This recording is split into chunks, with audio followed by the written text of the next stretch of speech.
Alloh taolo sizni ustingizga mana shu qiyinchilik bo'ladimi, mas'uliyat bo'ladimi, yutuq bo'ladimi, mansab bo'ladimi, nima bo'lsa, Alloh taolo sizni toqatingizdan ziyodasini sizni bo'yningizga yuklamaydi.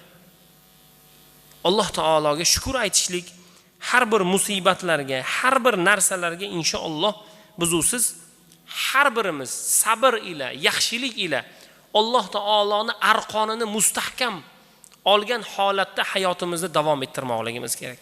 Wa'tasimu bihablillahi jami'an. Alloh taoloni arqonini mustahkam oling, ya'ni dinni mustahkam oling. Shariatni mustahkam oling. Hadisni, Qur'onni, shariatni mahkam tutsangiz, albatta inson najotga yetadi. Najot mana shunda. Najotni boshqa narsadan izlash xato. Va mana shuning uchun har bir bandalar Alloh taolodan